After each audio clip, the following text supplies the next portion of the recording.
Good Wednesday morning and welcome to KSAT News Now, streaming and podcasting Monday through Friday at 11. Yes, Priscilla, it has been a very, very busy morning in the weather department, also traffic department. So we have got the full squad out here today to talk about the very latest with these weather conditions. We're starting to now see a little bit of the aftermath of this with some downed tree limbs and things of that nature. A lot of sort of damage that's starting to kind of take shape after this sort of weather event. But you said earlier, we were on Instagram Live, by the way, that you had to take a little sort of redirected route right this morning to the station. Yeah, so I'm on the far west side, and normally I take 151. It's like nothing but highway to get down here to the station. So I took the back streets today, just because when I was exiting my neighborhood, all of the trees and stuff, they had ice on them. So it was like I just didn't want to take that chance of getting on the highway. But instead of 25 minutes, it did take 45 minutes to get here. But I got here safely, and I hope everyone else who's out on the roads today is kind of taking the same precaution. Yeah, better safe than sorry for sure. And hopefully people are managing to stay inside as much as possible. Obviously, schools canceled again today, and that's something that we'll learn a little bit more later on as the day goes on, whether those districts are going to be back in session tomorrow. But let's go ahead and get to the weather now, the very latest in the conditions, to the busiest man here in the newsroom, one of the busiest for sure. It's been my guy, Justin Horton. You just got called in off the bench. We did, a little bit of a switcheroo. So meteorologist Mia Montgomery is supposed to be here this morning. She's actually heading out the door to go cover some of the breaking news we have weather-wise when it comes to these trees and these limbs coming down. It is becoming quite striking how many pictures and how many situations we're getting just like this one, where the weight of the ice is starting to bring these trees down. A couple problems here. This can bring down power lines, which we've seen. Power outages have been an issue this morning, but also we've got to remind people, and I know it sounds intuitive, but you don't want to be anywhere near trees like this if they're starting to bend over, because they'll come down on top of you. When that ice, that gravity starts to pull it down, you don't want to be anywhere near that, and it can do damage to property, unfortunately. When you start to fall on houses or whatever's out there, that's when you start to really see some big issues. And we're seeing more and more scenes like this, especially across northern Bexar County, and then as you go north of there, the ice accumulations were pretty significant overnight. We got heavy rain and then heavy freezing rain north of 410, and that did the trick. So this is going to be a problem, I think, going forward. Through the day today, even as temperatures warm a little bit above freezing, that weight with the ice is still very much there. So we'll see if we'll go to the next graphic here, and it looks like it's not working for me. Let's see if we can, there we go. Got it to work. So here's a look at the radar. We still got some light rain moving through San Antonio. Does transition into some light freezing rain as you get into the hill country. That's that pink color. Now I know you're seeing some blue here. I don't think we're seeing any snow. That's probably the radar is just reading that wrong. But we still got wet roads. We picked up some decent rain, by the way, in San Antonio last night. Just that northern part of the city really got hit hard by some of that heavy rain and heavy ice. So here's a look at the temperatures, and these are so very important. It's 33 degrees at the airport. I think we'll stay right there around 33, 34, maybe 35 this afternoon. That freezing line still up here somewhere. 31 Boulevardy, 30 Bernie Stage, 31 and Whole Lotus, 29 Comfort. And this is where we're still having some issues. So that precipitation is still overrunning this really cold air. And that's where we still see some of that freezing drizzle. So let's look at the futurecast here. Light rain in San Antonio. As we get into the afternoon, maybe tapering off a little bit, which would be fantastic. And then as we get into tonight, I think we'll see a little bit more light stuff coming through, maybe one more little push of some heavier activity before everything starts to move out tomorrow morning. Then we wait on the clouds to get out of here, and that probably happens by the afternoon. So we're thinking 35 today, that's it. We're still going to look for some freezing rain in the hill country, still some problems with trees, power outages, and you're probably asking, well, what about tomorrow morning? What about schools? What about roads tomorrow morning? I think the temperatures will probably stay above freezing even going into tonight for most of San Antonio. I think roads, for the most part, will be okay tomorrow morning, but we still need to watch some of those flyovers, especially 1604 points north. Hill country is a different story, obviously, but here in town, that's kind of what we're thinking tomorrow. And we get some showers in the morning, and then it clears out and warms up.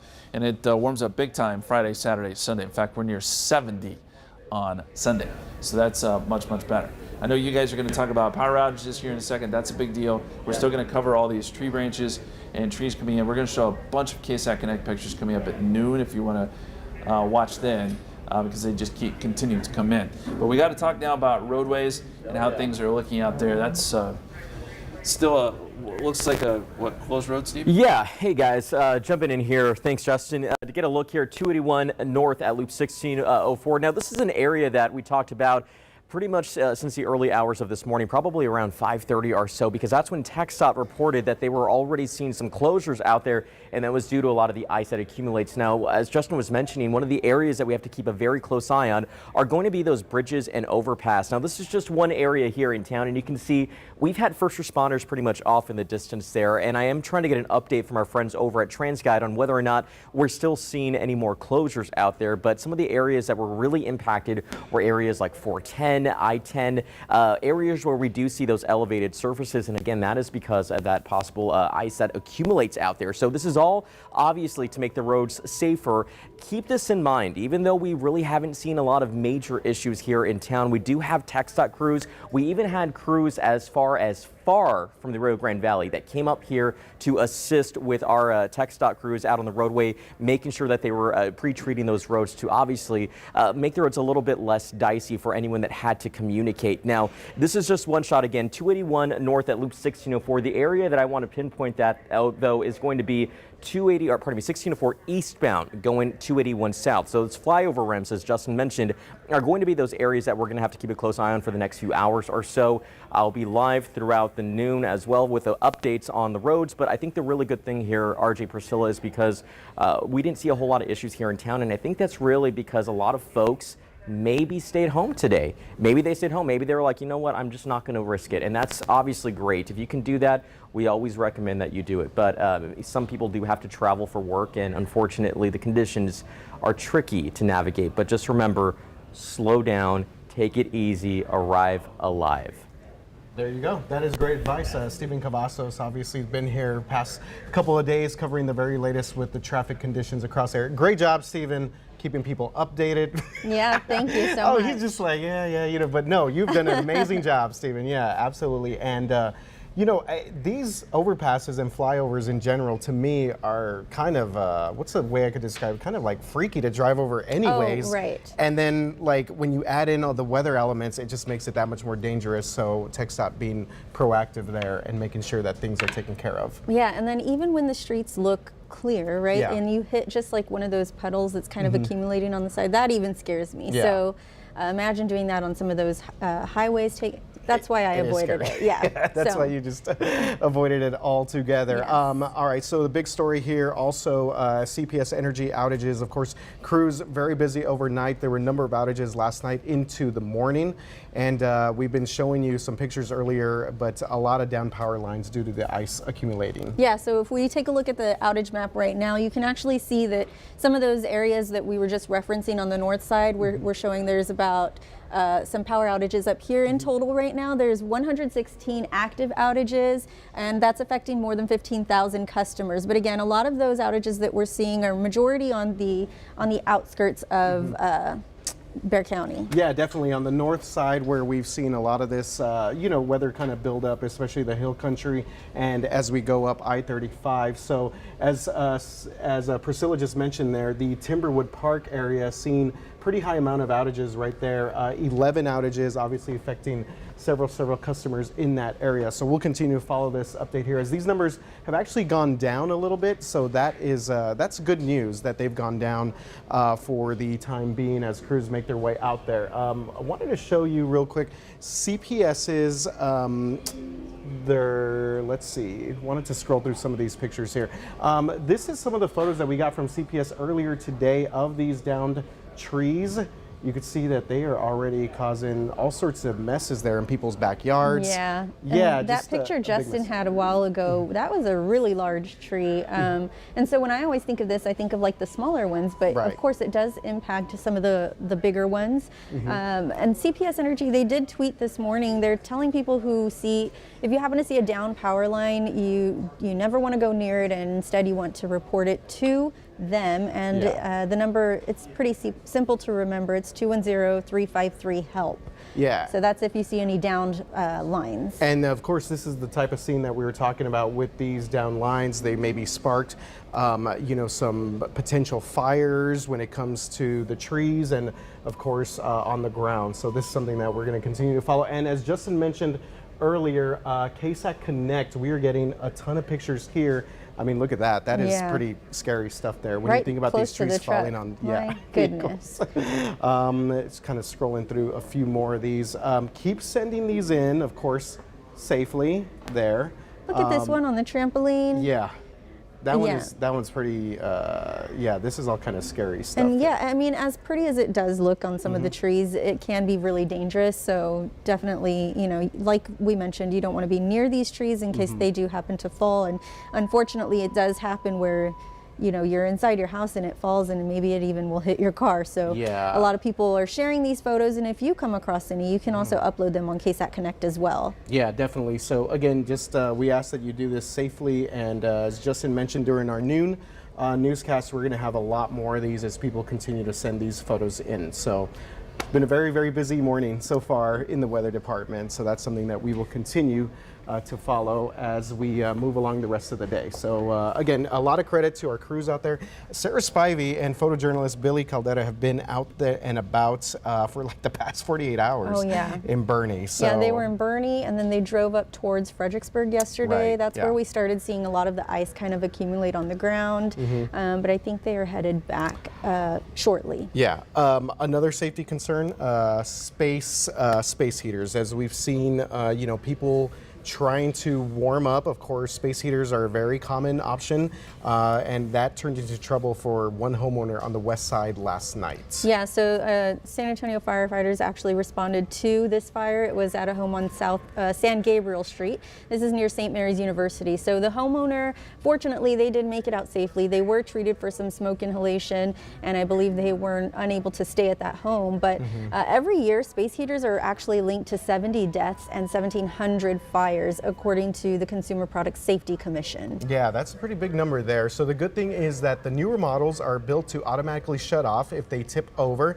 That's pretty good news right there. So if you have an old one, it might be a good idea to go ahead and upgrade there and get a new one. Yes, of course, even if you do have a new one, you want to make sure that you're using it properly. So you'd never want to place your space heater on a carpet or in your child's bedroom.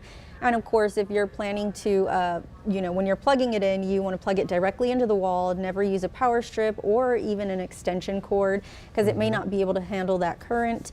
And then if you're leaving, you should always turn it off. If you're going to bed, turn it off. Those are the main two things as well. And that's sometimes, that can be tricky sometimes because, you know, sometimes there'll be times I'll just like pass out on the couch. You know what I mean? But you don't think about it, but definitely some things to keep in mind if you are using space heaters to heat up your home, because you hate to see situations like that and we see it a lot during the colder months where people are using these, and unfortunately it ends up leading to some sort of house fire or potential danger or damage. Yeah, my sister and I were actually talking about space heaters over the weekend. We were saying at my grandma's house when we were younger, she would always have one on. So in the summer, of course, it wasn't on, and we would sit on top of it. Wow, yeah. And so then when it would get cold, sometimes we'd get close to like sit, and she'd be like, "Don't sit on it." And I'm like, oh, it's burning my legs, no wonder. Oh man. This is like the old school one with like the flame. Right, that like actually look kind of like an oven sort of. Yeah, like so. Yeah. Just be careful with those space heaters. Yes, all right, we are actually going to switch gears a little bit because I want to talk about a couple of big sort of trending stories, and one is this sort of crazy stuff that's going on with the Dallas Zoo. So this is some good news here. 2 monkeys that were reportedly taken from the zoo have been found, and they were actually found in an abandoned house in the city of Lancaster, which is south of the main Dallas area. Yeah, so on Monday, the wires for the monkey enclosure were cut, and this is similar to what happened with a small leopard that escaped earlier this month there at the Dallas Zoo. So the recent death of an endangered vulture is also raising concerns. It's something, all of this is going on, again, like we said, at the Dallas Zoo. Yeah, so no arrests have been made. I was hearing a report that they did find some surveillance photo of an individual that they want to question, because this individual has been around as these enclosures have been either cut open or these animals have been let out, or just I guess have escaped from their enclosures. So yeah, there's been just a lot of stuff going on there at the Dallas Zoo. And then in Louisiana, there were 12 squirrel monkeys that were taken from a zoo on Sunday. So people, look. Oh, look at that Go to the zoo, hang out, but just see Look, the animals. but don't touch. Exactly. There you go. Don't be taking the animals. And this reminds me of what's that Netflix show that came out a couple years ago where with the zoo, and there's like 2 different ones with Carol Baskin and Tiger, the Tiger King. Tiger King. There you go. Yeah. That's wild. Yeah. Those like the wild animals that they have and those like reserves and stuff. Yeah. I mean, not related, but yeah, right now they actually don't even know if all of these incidents that are going on there are related. So investigators are trying to figure that out. But why? I mean, why? Okay, that's my question. I don't know. Why? I don't know if it's again they have a person of interest that that they want to speak to there. Plus, have you ever been to the Dallas Zoo? So it's in a pretty populated area there. It's like in South Dallas. And so there's like a bunch of neighborhoods around it. So it's not kind of in its own like area. Kind of the San Antonio Zoo is sort of separate from residential areas. Not the case with the Dallas Zoo. Like it is right in the middle of the neighborhood. And so once these animals get out, you never know what could happen. So right. Yeah. And we mentioned, best advice. Well, we Look, mentioned don't touch. the leopard. There were 2 leopards in there, and only one of them escaped. But could you imagine? You're saying it's in a residential area. Just if you seen it, like, seeing a leopard like just walking down the street. Not something you would expect to see on a daily basis. Okay, so that is your latest zoo update. The Dallas Zoo. Hey, speaking of, we're talking about animals, and this was funny because you had told me once that we could no longer use the word goat. I didn't make the rule, though. There was a list of words that we're supposed to not use anymore, but I guess I will give you a pass. Thank you very much. Yeah, all right, so the goat. The reason we're bringing this up is because it's hard not to call Tom Brady the greatest of all time. And now TB12 announced earlier today that he's calling it quits once again. Yes, Tom Brady, who has won 7 Super Bowls for the Patriots and Buccaneers, announced his retirement this morning. All right, so Brady, of course, is the most successful quarterback in NFL history, and he actually took to social media today in the morning to share this news. So let's go ahead and hear. Oh, we do not have this, but you know what? I'm just going to talk for Tom Brady right now. No, basically he said he thanked his family, he thanked his teammates, but he did kind of joke saying that, you only get one emotional retirement announcement in your lifetime, and that he used that up last year. Because remember, he retired doing it again, but he did come back last year to play for Tampa Bay. Is this an early April Fool's joke, do you think? Is he going to trick us again? I don't think so. I think he may be done. If you saw any of that Cowboys-Bucks game, that playoff game, he looked like he may be done. He's ready to be done, yeah. Well, so Brady is in the NFL career leader in yards. And he's passed, 89,214 yards? Yep. His touchdowns, so 649. Yeah, record holder for all of those. So yeah, definitely an impressive career. He will be going to the Hall of Fame here in the near future. So TB12, crying. RJ shedding a tear for him. Like, I'm sure a lot of people are actually sad about this. So. Yeah, it is, and we'll see. I don't think it's a prank. I think he's done. Yeah. It's not like one of those farewell tours that actually isn't the last one. I don't think so. Wanted to mention real quick, because we are getting a wrap here from producer Robert. You know what? I hope people do make it out and they stay safe as they head out to AT&T Center, because it is Manu Ginobili bobblehead night. And the Spurs Instagram account, their social media feeds have been sharing all sorts of memories of Manu. Speaking of one of the GOATs, the Spurs GOATs right there, the bat catcher, Manu Ginobili. Manu. So I like that. Yeah. Stay safe out there if you're headed out to the AT&T Center, and yeah, we will continue to follow the very latest with today's weather. Yeah, thank you so much for watching.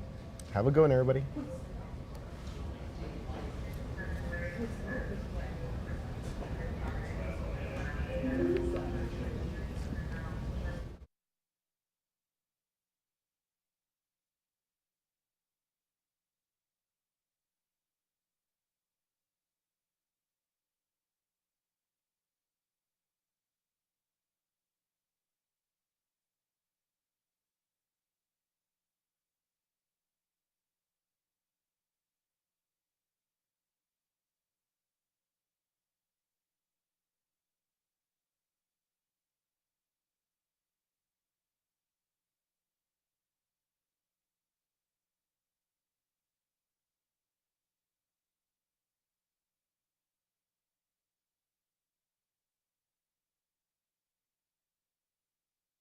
think it does help. And plus, I think people are just